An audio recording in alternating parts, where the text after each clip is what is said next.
Howdy, partner. Of course there were gay men in the Old West. Why wouldn't there be? They're every bit as natural as U.S. Marshals, Mustangs, and prostitutes.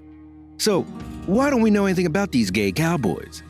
Well, back in 1519, when the Spanish arrived in America, they began building ranches to raise cattle and livestock.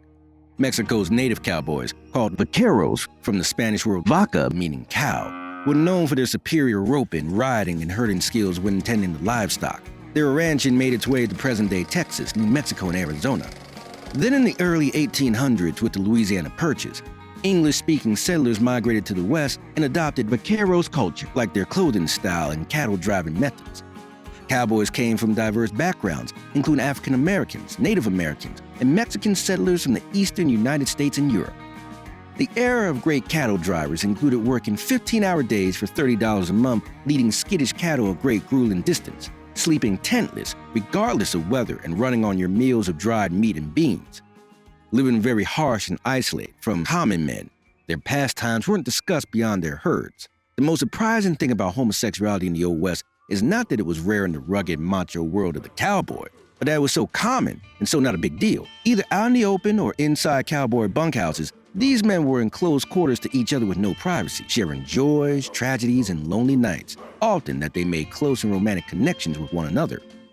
Homosocial and homosexuality was a blurred line, as traditions and normal gender roles were challenged. But these men could display both subtle and openly the erotic connections with one another, and sex wasn't an open conversation like it is today, as it wasn't really until the 20th century that the identities of one's sex crystallized in society, leaving the cowboy to be unlabeled and ultimately swept into the standard of straight and heteronormality, especially during their commercialization.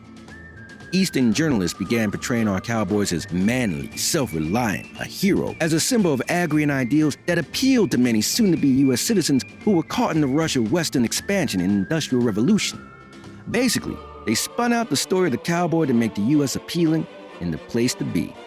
The brawny, rugged, and heroic lone, super-straight American cowboy is simply a myth and a mascot used for marketing, first for the country, then in films, and later for sales pitches of cigarettes, boots, beer, cologne, even Twinkies. Their true identities overshadowed by the hyper-masculine, macho, glamorized trope many know them as today.